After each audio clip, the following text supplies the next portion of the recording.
기도 드리시겠습니다. 한시도 우리를 잊지 아니하시는 주님, 우리를 영원토록 기억하여 주시고 영원토록 사랑하여 주시니 감사합니다. 주님의 그 마음속에 우리를 품어주시고 그 생명싸개 안에 우리를 보호하여 주시고 천국 생명책에 우리 이름을 기록하여 주시니 참으로 감사합니다.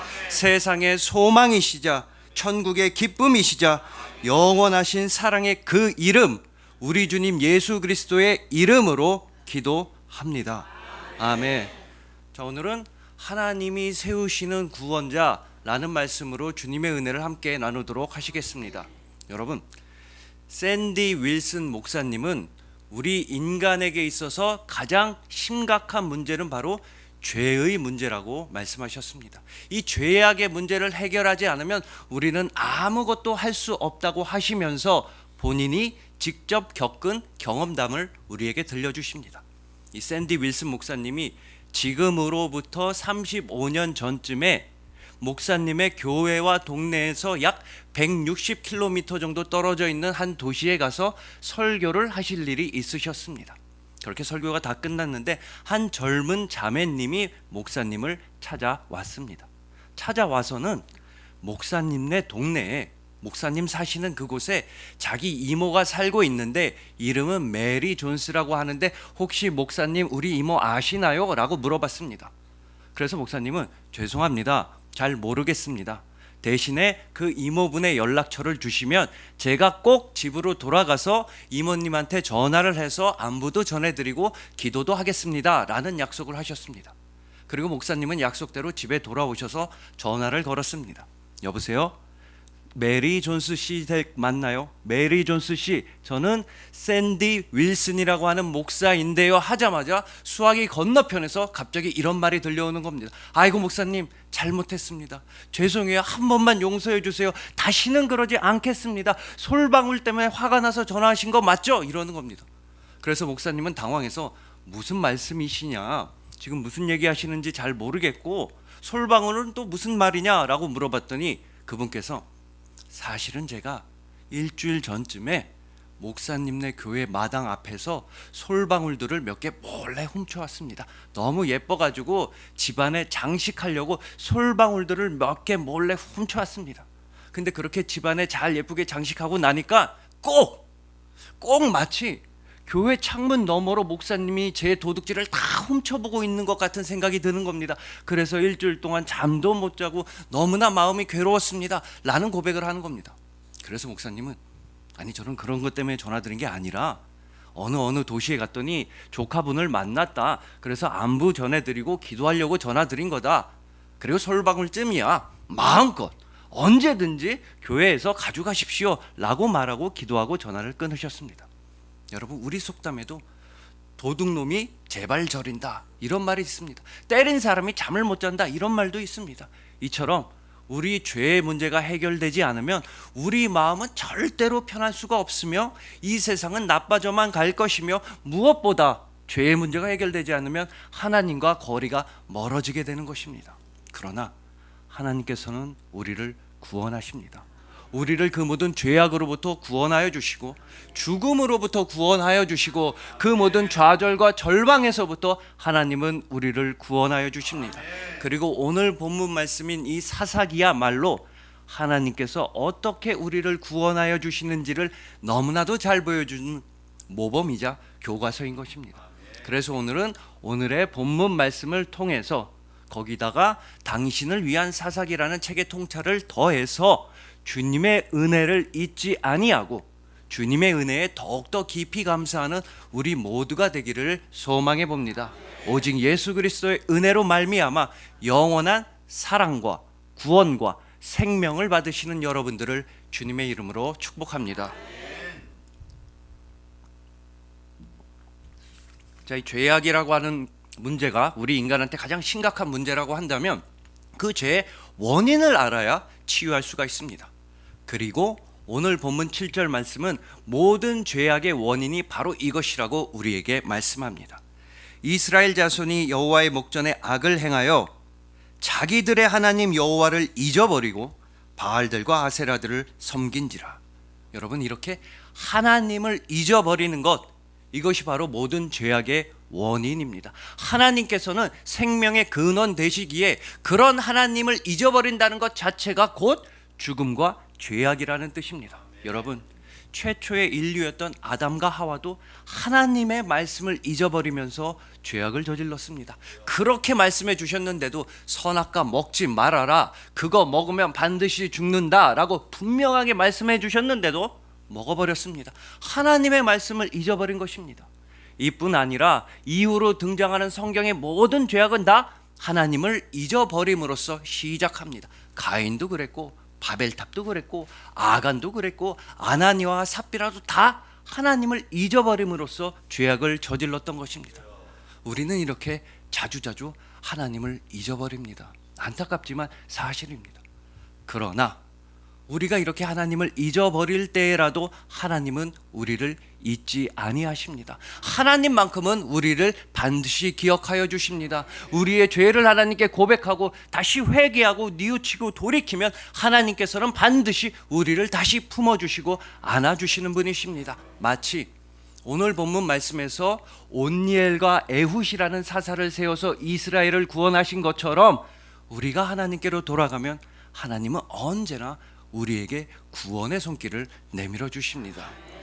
여러분, 연동교회 김주용 목사님의 책에는 이런 얘기가 나옵니다. 정말 존경도 많이 받고 신망도 많이 받던 한 대학교 총장님이 계셨습니다. 근데 매우 안타깝게도 이 총장님의 아내분이 알츠하이머라고 하는 병에 걸리신 겁니다. 근데 이 병의 초기에는 사모님의 증상도 심하지 않았고 경제적으로도 형편이 되어서 이 간병인을 두고 사모님을 돌보셨습니다.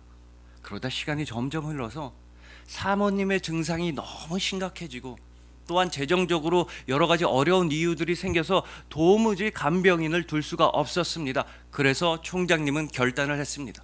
모든 직을 다 내려놓고 대학교 총장이라는 그 영광스러운 자리까지 다 내려놓고 퇴직해서 집에서 사모님만 돌보기로 결정하신 겁니다. 이 소식이 들려오자 대학교의 이사회의 이사들은 총장님한테 찾아와서 극구 만류했습니다. 총장님, 그러지 마십시오. 학교에 남아주십시오. 돈이 문제라고 한다면 대학 측에서든 우리든 어떻게든 경제적으로 보조해 드릴 테니까 대학을 떠나지 마십시오. 정말 외람된 말씀이지만 사모님의 소식을 듣자니 이제 사모님은 더 이상 총장님도 알아보지 못하고 총장님이 누군지 기억도 못 하신다는데 그냥 간병인을 두고 사모님을 돌보십시오. 총장님이 학교에 남아주셔서 더 큰 일, 더 대단한 일을 해주셔야 하는 거 아닙니까? 이렇게 간곡하게 만류했습니다. 그러자 총장님은 매우 고요하지만 매우 단호하게 대답하셨습니다. 예, 맞습니다. 제 아내는 지금 저를 알아보지 못합니다. 제 아내는 제가 누구인지 기억하지도 못합니다. 그런데 제가 제 아내를 기억합니다. 제가 제 아내를 기억하고 있습니다. 제가 제 아내와 함께한 그 50년 세월을 제가 기억하고 있으니 제가 아내를 돌보는 게 맞습니다. 저는 제 아내를 사랑합니다. 여러분, 이처럼 끝까지 병든 아내를 잊지 아니하고 돌보아 주는 것이 사랑입니다. 함께한 세월을 기억해주고 함께한 추억을 기억해주고 그 세월과 시간의 힘으로써 영원토록 함께해 주는 것만이 사랑인 것입니다. 자, 오늘 본문 7절은 우리에게 말씀합니다. 우리의 모습을 한번 돌아보라고 말씀합니다. 우리가 하나님을 잊어버리고 사는 건 아닌지, 그 은혜에 감사하지 못하면서 사는 건 아닌지 우리의 모습을 회개하고 돌아보라고 우리에게 말씀합니다.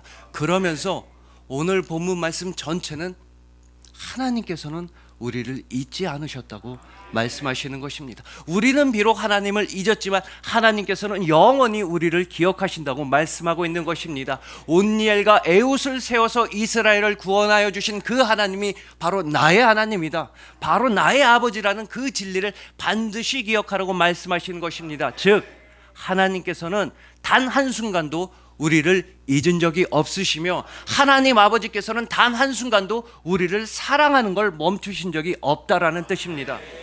여러분, 이처럼 하나님의 기억이라는 오늘 본문 말씀과 관련해서 우리가 이사야 43장과 44장을 함께 읽다 보면 우리는 너무나 충격적인 말씀을 만나게 됩니다. 마치 우리 아버지 하나님한테는 기억력에 상당한 문제가 있는 건 아닌가 싶을 정도로 놀라운 말씀을 우리는 마주치게 되는 것입니다. 여러분, 하나님 아버지께서는 전지전능하신 분입니다. 모든 능력이 있으시고 모든 걸 다 아시고 모든 걸 다 기억하시는 분입니다. 근데 하나님 아버지께서는 이것만큼은 내가 잊어버리겠다고, 이건 내가 까먹었다고, 이것은 기억하지 않겠다고 이사야 43장에서 우리에게 말씀하시는 것입니다. 이사야 43장 25절에서 우리를 위하여 하나님께서 주시는 말씀입니다. 나 곧 나는 나를 위하여 내 허물을 도말하는 자니 내 죄를 기억하지 아니하리라. 내 죄를, 너희의 죄를 기억하지 아니하리라. 하나님은 우리에게 말씀합니다. 너희의 죄악은 잊어버렸다. 너희의 잘못은 잊어버렸다. 너희의 허물은 더 이상 기억하지 않겠다라고 친히 말씀하여 주십니다. 바로 이렇게 우리의 죄의 문제가 해결되는 것입니다. 그러면서 이어지는 이사야 44장에서는 하나님은 이것만큼은 기억하신다고 말씀합니다.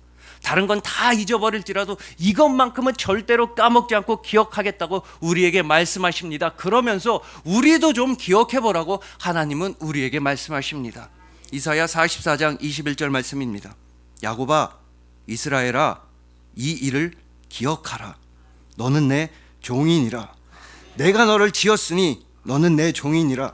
이스라엘아, 너는 나에게 잊혀지지 아니하리라. 너는 나에게 잊혀지지 아니하리라. 여러분들은 절대로 하나님한테 잊혀지지가 않습니다. 즉 여러분들은 하나님 아버지의 영원한 기억이자 영원한 사랑이라는 뜻입니다. 바로 이렇게 우리 죄악의 문제가 해결되는 것입니다. 오로지 예수 그리스도를 통한 은혜의 선물입니다. 오로지 우리 주님 예수 그리스도로 말미암아 하나님 아버지께서는 우리의 모든 죄악을 기억하지 아니하시고 대신에 여러분들을 영원히 기억하시고 여러분들과 영원히 함께 하시고 여러분들을 영원히 사랑하신다는 말씀인 것입니다. 여러분들의 영혼 안에는 예수 그리스도의 십자가가 밝게 빛나고 있기 때문에 하나님 아버지께서는 여러분들의 죄를 더 이상 기억하지 않으십니다. 여러분들의 영혼 안에는 예수 그리스도의 부활 생명이 넘쳐나고 있기 때문에 하나님 아버지께서는 여러분과 영원히 함께 하시고 여러분을 영원히 사랑하시는 것입니다. 그러니 부디 우리 주님의 은혜를 잊지 마시고 주님의 은혜만 기억하시고 담대하게 은혜의 보좌 앞으로 나아가시길 소망합니다. 오직 예수 그리스도의 은혜로 말미암아 예수님의 십자가와 부활로 말미암아 하나님 아버지의 영원한 기억이 되시고 하나님 아버지의 영원한 사랑이 되신 여러분들을 주님의 이름으로 축복합니다.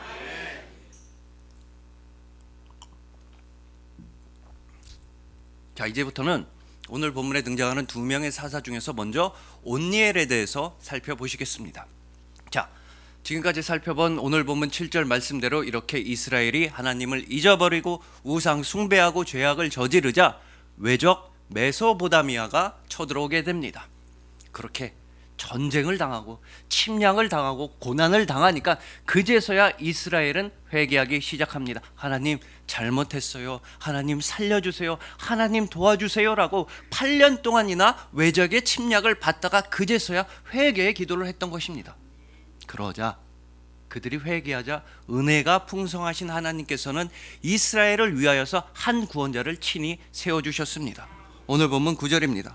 이스라엘 자손이 여호와께 부르짖음에 여호와께서 이스라엘 자손을 위하여 한 구원자를 세워 그들을 구원하게 하시니 그는 곧 갈렙의 아우 그나스의 아들 온니엘이라. 여러분, 이처럼 온니엘은 하나님께서 직접 세워주신 구원자였습니다. 또 이어지는 본문 10절을 보면 하나님의 영이 온니엘에게 임하였습니다. 온니엘은 성령으로 충만했던 것입니다. 이처럼 온니엘이라고 하는 사사는 아무런 부족함이 없는 사사였습니다. 아니, 하나님이 직접 세워주셨지, 하나님의 영으로 충만했지, 그러니 영적으로나 신앙적으로 온니엘은 전혀 부족함이 없는 훌륭한 사사였던 것입니다. 근데 이게 끝이 아닙니다. 이 온니엘 사사는 집안도 좋고 가문도 좋고 출신도 좋았습니다. 일단 온니엘은 유다 지파 출신입니다. 그리고 이 유다 지파는 사사기에 들어서서 가나안 땅을 정복하러 올라가라 라는 하나님의 귀한 명령과 말씀을 가장 최초로 들은 지파가 바로 유다 지파입니다. 근데 이게 다가 아니었습니다. 온니엘의 삼촌은 그 유명한 갈렙이었습니다. 여호수아와 쌍벽을 이루는 이스라엘 민족의 지도자이자 담대하고 깊고도 놀라운 믿음의 소유자인 그 유명한 갈렙이 바로 온니엘의 든든한 후원자이자 든든한 삼촌이었던 것입니다. 근데 이게 다가 아닙니다. 또 있습니다. 이 온니엘은 개인의 능력 또한 출중했던 것입니다. 사사기 1장을 보면 온니엘은 드빌이라고 하는 곳을 공격해서 차지하기도 했습니다. 즉 온니엘은 무공을 세운 뛰어난 능력의 사람이었습니다. 자, 이쯤에서 정리해보자면 온니엘은 하나님이 직접 세워주셨지, 하나님의 영으로 충만했지, 집안 좋지, 가문 좋지, 출신 좋지, 자기 능력 좋지, 뭐 하나 부족함이 없는 거의 완벽한 사사였습니다. 그야말로 금수저 중에 금수저 사사가 온니엘이었습니다. 근데 이게 또 끝이 아니었습니다.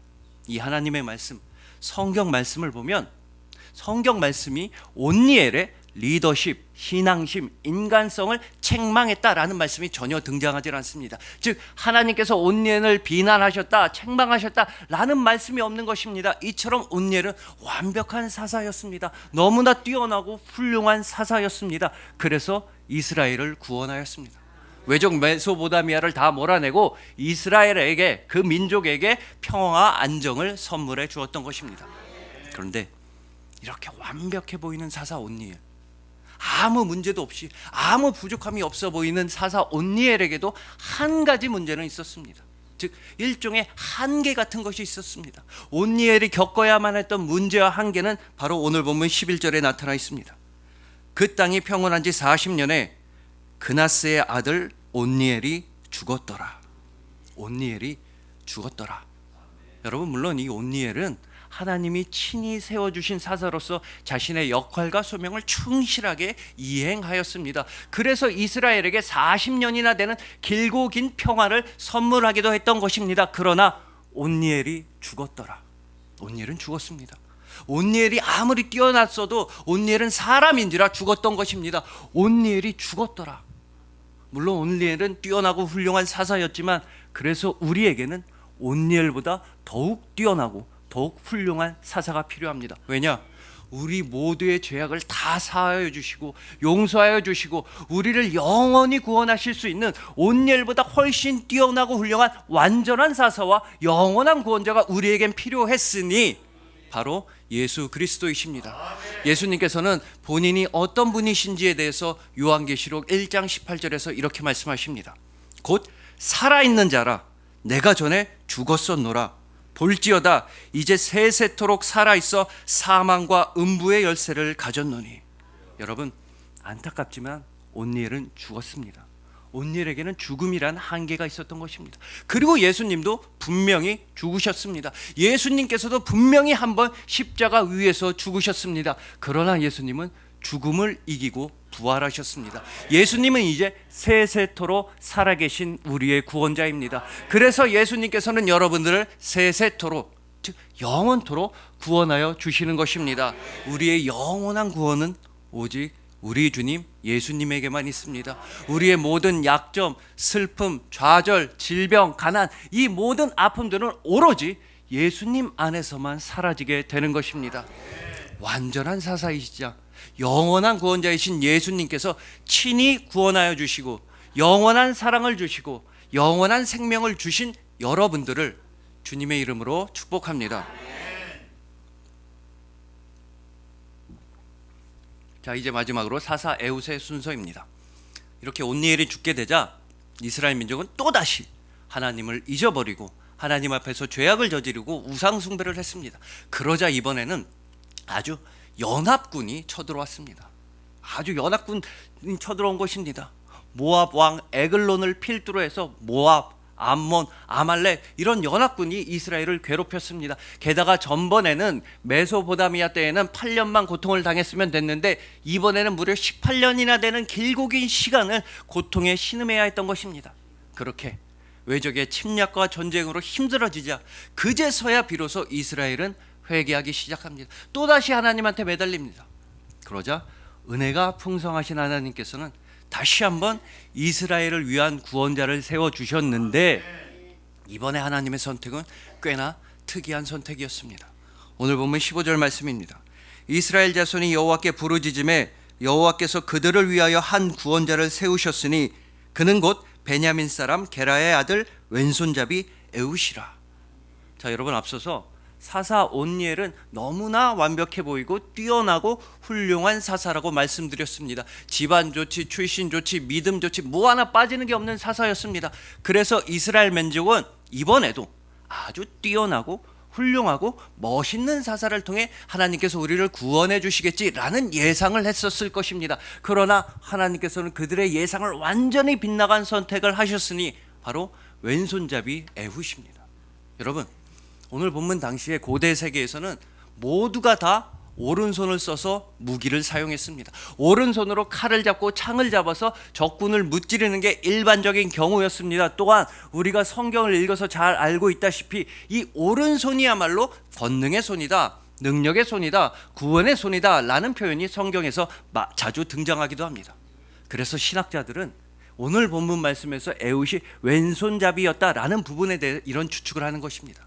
이 에훗의 오른손에는 분명히 장애가 있었을 것이다. 선천적이든 후천적이든 에훗의 오른손에는 장애가 있어서 에훗은 어쩔 수 없이 왼손으로 칼을 사용했을 것이다 라고 추측을 하는 것입니다.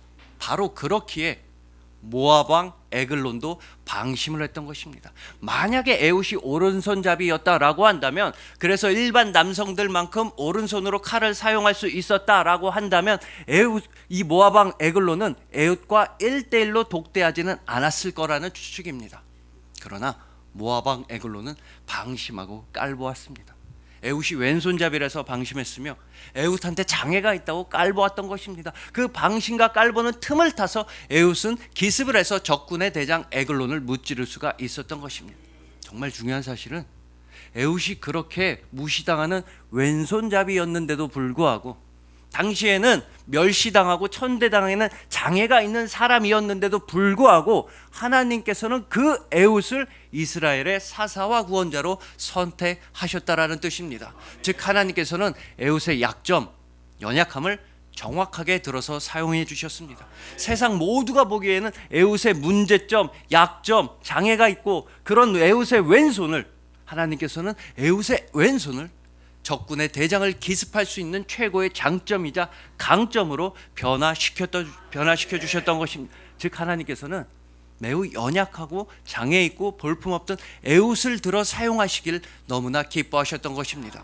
그래서 우리는 이 왼손잡이 사사 에훗을 통해서 하나님께서 과연 어떻게 우리를 구원하시는지를 체험할 수 있게 되는 것입니다. 여러분, 에훗의 선배 사사였던 온니엘은 너무나 뛰어나고 훌륭하고 완벽해 보이는 사사였습니다. 아무런 문제점이 없었습니다. 그러나 반대로 에훗에게는 문제와 약점과 장애가 있었습니다. 에훗은 왼손잡이라고 하는 극복할 수 없는 장애와 약점이 있었는데 하나님께서는 그 에훗을 통해 이스라엘을 구원하신 것입니다.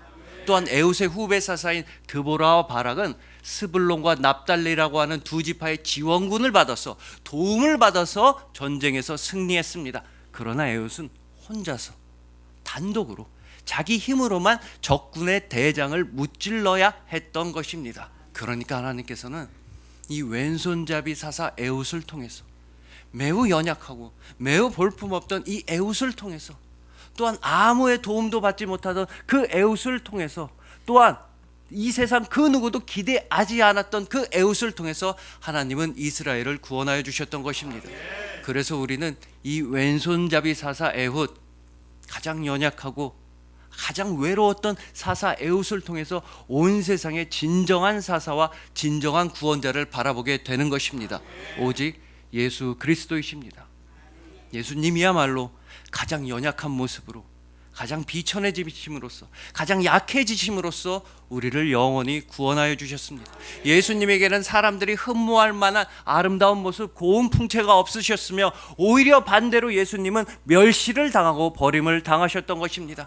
예수님은 그 누구의 도움도 없이 혼자서, 그 누구의 응원도 없었고 지지도 없었고 동행도 없었는데 혼자서 예수님은 우리를 구원하여 주셨던 것입니다. 여러분, 에훗이라는 사사는 속임수를 썼습니다. 속임수를 써서 이스라엘을 구원하였던 사사가 에훗이었는데 예수님은 단 한 번도 누구를 속이거나 거짓을 말씀하신 적이 단 한 번도 없는 사사이셨습니다. 사사 드보라와 바락은 스불론과 납달리 지파의 도움을 받아서 이스라엘을 구원하였지만 예수님께서 예수님 홀로 우리를 구원하여 주셨습니다.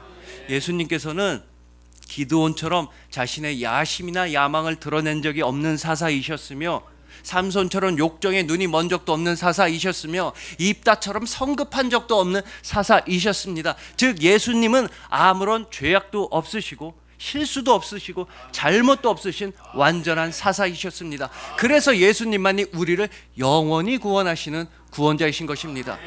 그러므로 여러분, 사사기의 모든 사사들과 예수님 사이에는 뛰어넘을 수가 없는 결정적인 차이점이 두 개가 있습니다. 첫째, 사사기의 모든 사사들은 압도적인 승리를 거둠으로써, 압도적인 대승으로써 이스라엘을 구원하였습니다. 그러나 예수님은 압도적인 패배로서, 압도적으로 낮아지심으로써, 즉 당신의 죽음을 통해 예수님은 우리를 구원해 주셨던 것입니다. 즉 오직 십자가를 통해 예수님은 당신의 모든 것을 희생하고 생명까지 희생하여 주심으로써, 당신의 죽음으로써 예수님은 우리에게 영원한 구원의 길이 되어 주셨습니다.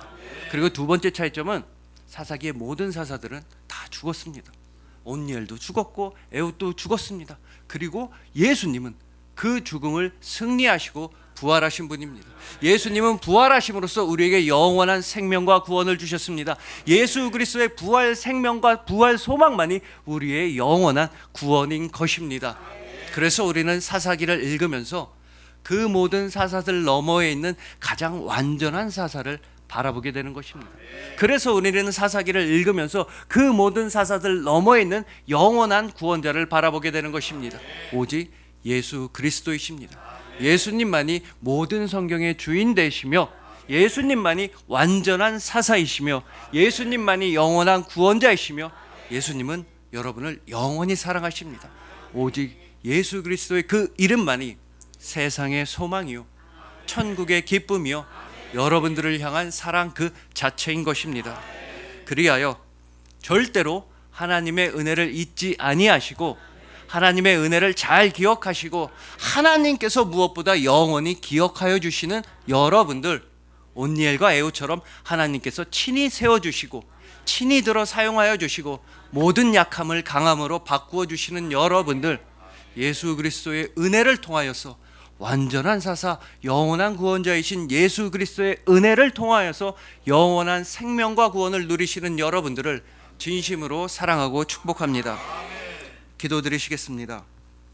한시도 우리를 잊지 아니하시는 주님, 우리가 주님의 은혜를 잊었을 때에도 우리를 잊지 아니하시고 우리를 위하여 한 구원자를 세워주시니 감사합니다. 우리의 모든 죄악과 모든 허물과 모든 아픔을 능히 구원하실 수 있는 구원자, 오직 예수님으로 말미암아 우리는 이제 살게 되었고, 우리는 승리하게 되었고, 우리는 사랑하게 되었습니다. 감사합니다. 완전한 사사이시자 영원한 구원자이신 예수님을 닮아가겠습니다. 이웃들을 열심히 사랑하고 열심히 도와주고 오직 하나님 나라를 위하여 살아가겠습니다. 오직 예수님만이 우리의 완전한 소망 되십니다. 세상의 소망이시자 천국의 기쁨이시자 영원하신 사랑의 그 이름, 우리 주님 예수 그리스도의 이름으로 기도합니다. 아멘.